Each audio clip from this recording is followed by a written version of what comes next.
With a new creative team, is Batman Caped Crusader Season 2 just as good? Welcome back, everyone. We are here to talk about Batman Caped Crusader Season 2.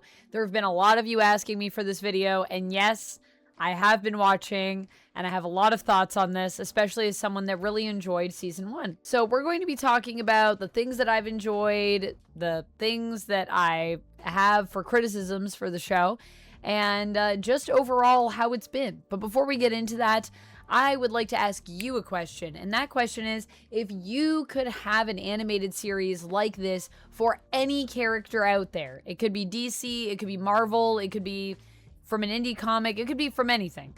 Let me know, who would you like to see get an animated show like this? Let me know down in the comments below. And that doesn't necessarily mean that it would have to be film noir inspired, though, I mean, it could be. I think Dick Tracy would be really cool, actually. Has Dick Tracy ever had an animated series? So let's start off about talking about this creative shakeup, because what do I mean when I say that? So we do have a little bit of a new creative team here. A lot of our producers are pretty well maintained from Season 1 to Season 2, but we do have a new head writer. In Season 1, we had possibly one of the coolest head writers we could have for a project like this, Ed Brubaker. But Ed Brubaker had to step down because he's going off to do his own series with Amazon Prime, Criminal, which is actually based on his own work. So he's over there doing that. And so we had to have somebody step in. And who they got for Season 2 is Jeffrey Thorn. Jeffrey Thorn is an actor who later became a writer. He's written comics. He is a huge fan of comics. And so he stepped into that role this season. And I won't deny that when I learned of this, I was a little nervous, just because Ed Brubaker is pretty legendary, but I gotta say, Jeffrey Thorn did quite a good job with the season as our head writer. And even Jeffrey Thorn himself, when asked about sort of his involvement as the head writer, he said that he basically goes through the scripts and kind of signs off on things, and then if studios have issues with things in the scripts, he goes back and either makes those revisions, or when necessary, he kind of like pulls out the punches and tries to make it so that they can make the deal with the studios to keep the script the way it is if he thinks that's what needs to happen. And he said he has so many amazing writers that are on the staff that are writing the show, so his job has been pretty fun and pretty easy because he's just got a lot of great writers that are involved already. And to be fair, I have to say, as someone that has been watching this season, I can see where he's coming from. There's a lot of stuff this season that I've liked, including the sort of upscaling of film noir influence and old Hollywood influence this season as well. We have an episode that is all about kind of a cult that feels like it ties back to a cult of ye old Hollywood, where there was a guy that ran a cult and he was actually pulling one over on people. It's a whole thing. We're going to talk about that a little bit more because I do want to talk about that episode. But really what I'd like to say with Season 2 in comparison to Season 1, this season gets hotter as it goes. And that is something that I've really enjoyed about it. And that's not to say that the first few episodes are not good in Batman Caped Crusader Season 2, because they are. And they allow us to kind of jump back in right where we left off. We're seeing a Batman here who is still voiced by Hamish Linklater, who I think does a great job. And honestly, I've just been seeing Hamish Linklater popping up all over the place, which is amazing. I was just watching Widow's Bay. He was in that. I just finished Widow's Bay. If people want my thoughts on that, let me know in the comments below. I was watching the latest season of Gen V a while ago. He was in that. So he's been popping up all over the place, and I love that for him. He's a great Batman in this. And Batman is in a place now where he is a lot more capable at this point in the story and in the show. And that is something that I really enjoyed seeing, kind of Batman moving out of this year one, kind of figuring out what he's doing place into a more capable, like a guy that can dodge bullets place. And that is something that I love about Batman, because he is just a man. But in many ways, what he accomplishes feels very super. He kind of shows you what the maximum ability for humans can be. And there are times where he even, I think, goes beyond that. And I think, how is this just a man? But that's something that I love about Batman, is he can do anything. He can really do anything. When does he sleep? We don't know. We don't know. He's taking those bat naps. I think where this season really started to heat up for me, although I love the first 3 episodes, was with episode 4. Episode 4 really made me go, what? Because they found a way to bring in Barbatos, a character that I never thought I would ever see in something like Caped Crusader. And granted, was Barbatos real here? No, probably not. But could Barbatos still be real in some capacity? Maybe. And of course, I love Barbatos because I love the Dark Multiverse, and Barbatos has huge ties to that. But in this episode, Barbatos is the god that this cult is worshiping. This is where we're getting into the Hollywood cult kind of vibes. And there is a man who's running this cult who's kind of recruited all of these people based on the belief in Barbatos. And because Barbatos is their god, Batman is their avatar.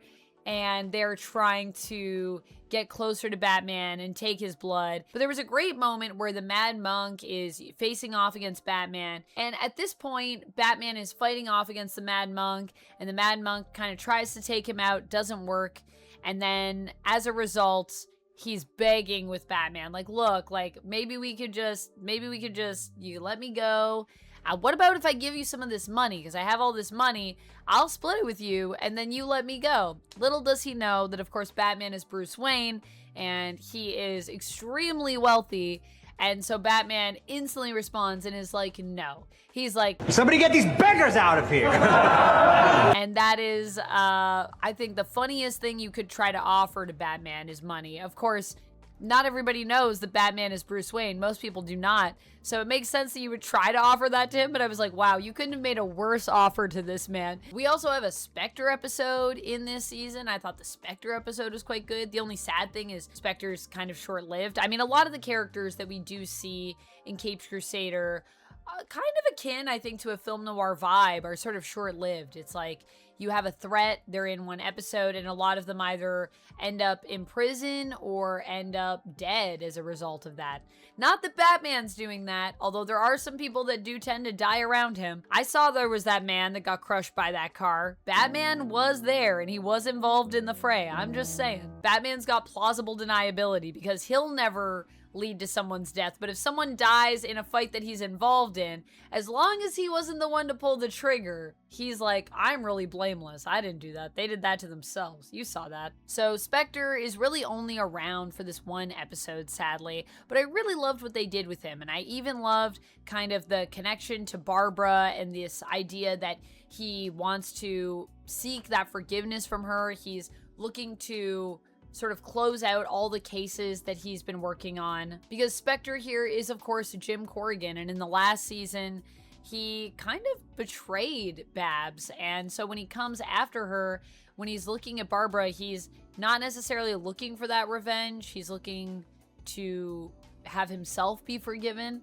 and then he's like the last guy on his list. I thought that was a really beautiful way to do the character if you're gonna do it in a one-shot. I would have loved to see more Spectre action, but that's just not the way we do with Caped Crusader. And I feel like there have been some other characters that we may even see again this season, such as Thorn, who I loved. And if you don't know Thorn, she is Rose Canton in DC Comics. Her villain name is Thorn. She has basically a split personality. And while she does have some similarities to Ivy, in fact, at first I thought this might be Ivy, but then her name was Rose, and she wasn't a scientist. So I was like, I don't know. Are we doing something different? And then I was like, oh, it's Thorn. We're doing Thorn. I gotta say, though, I love this design of Thorn so much. She's not normally a character I would have thought of to cosplay. But Caped Crusader Season 2 has me thinking, maybe I need to do a Season 2 Caped Crusader Thorn cosplay with her Thorn whip. Like, come on. This look is absolutely amazing. And I think we have a lot of great character designs this season as well,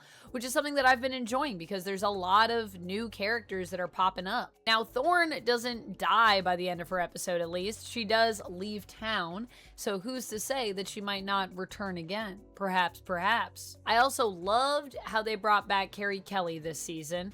I think Carrie is actually a really good pick for this kind of Batman, for our Caped Crusaders potential Robin, and I like how there is that reluctance there. Like, Batman doesn't really want to let anyone in. He's still pretty closed off emotionally. He's a little more open than season 1, but season 2, he's still pretty aloof emotionally. He's still kind of keeping to himself mostly. And it's interesting because right at the moment where Batman is willing to kind of open up to Carrie after they go on this terrifying journey and have to confront Mr. Zero, who I have to say, this episode was like genuinely terrifying. I think I understand why Carrie was like, I am getting out of here, because clearly she was affected by this. And so it's almost that thing of she wants to help Batman. She wants to show him that she's capable. And then in the end, she's the one that gets cold feet and she's the one that ends up retreating. And I thought something about that was very, I don't know, it was really sweet, and it kind of showed how these characters are almost in a similar place where both of them are a little closed off to the world because they've seen some messed up stuff. And I think Carrie thinks she can handle it. And in that moment, she realizes, this is a lot for me. I'm just a kid. Batman is legitimately getting hurt. Like, is this what I want to do? So I'm curious to see if we get a season 3, how she might come back and how she may eventually go on to become Batman's Robin, or what that will look like for this version of Carrie Kelley. What that version of the partnership would even look like for Batman here, because this Batman is pretty cold in comparison to some of the other versions we've seen of the character. But I also like that for him, because this version of Gotham is very dark. It's very twisted. Gotham has always been like that, but because we're playing with sort of the film noir vibe, and there's a lot of references as well to, I feel like, old horror in this, there is this element of it just being darker. And I think season 2 might even be darker than season 1. There's a lot of twisted characters that we come into contact with. And I mean, even the way that the story with Scarecrow goes, I mean, there are characters that die. There are people that are legitimately in peril that we cannot save. And I think that is something that we don't get to see as much, especially in animated stories, because a lot of the times they are more for families, for kids. And what I like about Caped Crusader is it's basically the show that people that watched Batman the Animated Series, now that they've grown up, this is like the show that people have been dreaming of. This is made for the people that watched Batman the Animated Series, grew up, and now this is for you. This is Caped Crusader. Also in this season, speaking of creative change-ups, we also had a new animation studio that came in that's based out of Italy. It's a new studio, and so they joined in. We still have the studio from Korea that's been working on it, but there was an additional studio, so they actually expanded their animation a little bit with this.